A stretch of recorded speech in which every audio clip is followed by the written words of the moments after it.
In 1992, Flashback by Delphin Software came out to an audience which had already been excited with the new direction of cinematic 2D action adventure platformers by Another World. In a way, Flashback felt like a spiritual continuation of Eric Chai's masterpiece, even though clearly more plot-oriented and with more of a strict cyberpunk sci-fi vibe. More than 30 years later, designer Paul Cuisset is back, and with Flashback 2 wants to bring back that same excitement. But, unfortunately, this sequel misses the mark completely.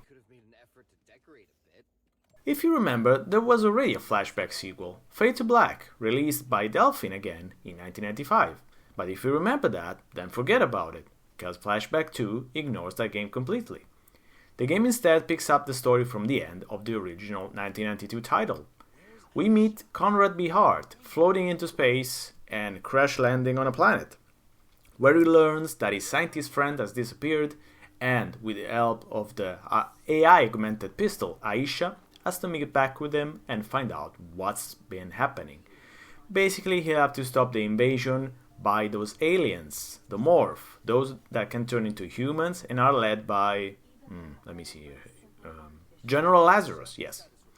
While the plot does try to engage the player, the writing itself doesn't seem particularly interested or interesting. After a couple of hours, there is a shocking reveal about Conrad's true identity. To this incredible news, he reacts, "I need a minute," then never brings it up again, and immediately goes back to making jokes. You will meet some of the characters from the original which seem more like mandatory nods than anything. There is even a cameo from a character from Delphin's Future Wars, which will leave anyone who hasn't played it utterly confused. I mean, sure, Flashback 2 might be sci-fi, but randomly meeting a time traveler looking for a bomb is not really the best way to plant a nostalgic reference. But the problem is not really with the writing, is it? Did you want to play Flashback 2 for the story? Of course not. If the gameplay is good, then all is forgiven. But this seemed like a bunch of 1992 ideas mashed together and presented to a 2023 audience.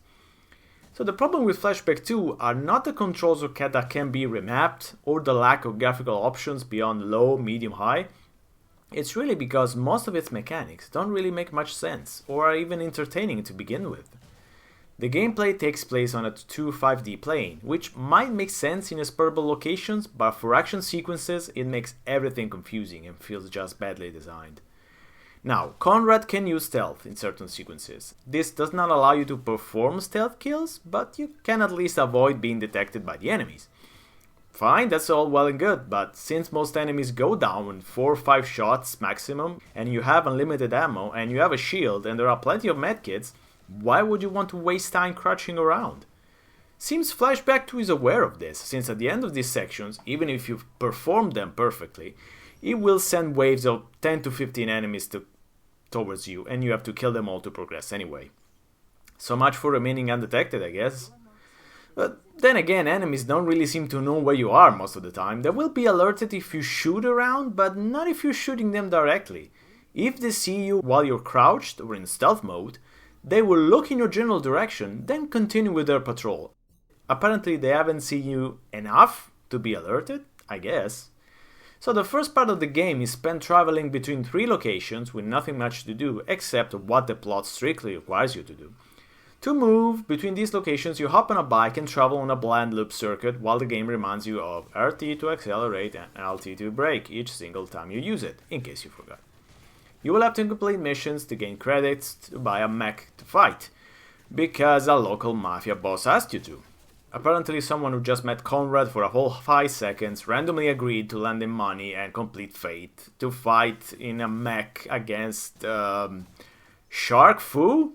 Is that a reference to Shaq Fu? Jesus, I don't want to know.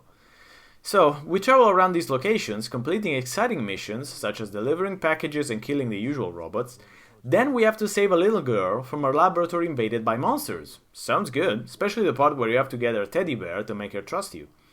Too bad the bear is surrounded by monsters and picking it up won't pause the battle, so while you're reading the nice little description, Conrad is left there getting killed. Anyway, giving the girl her toy doesn't show the bear on screen, so you are effectively giving her nothing. And finally, the mech fight left me speechless. It controls so badly that I was wondering, did my controller broke since the last scene? It would have been better left as a simple cutscene. It made me nostalgic towards Rise of the Robots. I'll say that. So you get the drift. Flashback 2 feels like it was barely tested and everyone working on it either did not have the time to finish it or did not care. The character portraits, which look clearly AI retouched, best case scenario, already tell a story of a rushed development, especially when they don't even look like their in-game counterparts. Ellen in-game is a pink-haired girl with a ponytail, while her portrait has short blonde hair. Sure, why not? The writing is all over the place, Conrad keeping on talking to himself or with NPC voices talking over him, along with being the subject of a recurrent joke of, "You don't look old enough to drink." Apparently someone found that hilarious. Especially telling her the loading screen where Conrad wonders about the things we do to find Ian, but he has already been rescued minutes before, or Conrad wonders about places he's already been to twice or even more. Anyway, aiming at enemies and using objects in 2.5D feels way more difficult than it should. It seems interactions are very finicky, so if you're not standing still in the exact place the game wants you to, it won't work. Also, for some reason, jump is not a part of this 2.5D action-adventure platformer. Instead, you press A to grab hold of ledges. Of course, it leads to problems since, as mentioned, interactions are finicky, so if you end up spamming the A button, you will start grabbing hold of everything in sight. It will probably jump somewhere the game doesn't want you to. And that forces you to restart.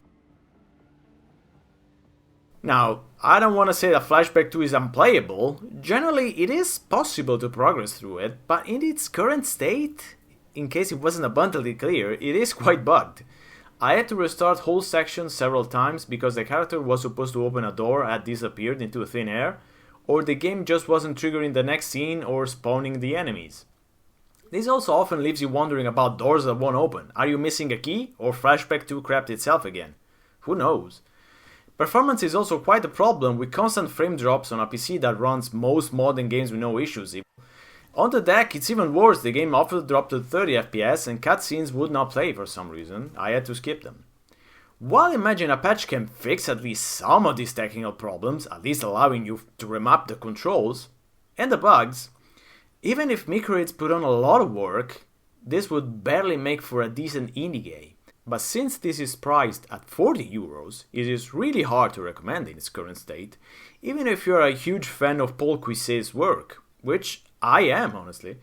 So if you have nostalgia for the original Flashback from 1992, I would say go back and play it again. There is a decent updated version on GOG, which also allows you to basically play the classic game in its old state, so it's perfectly fine.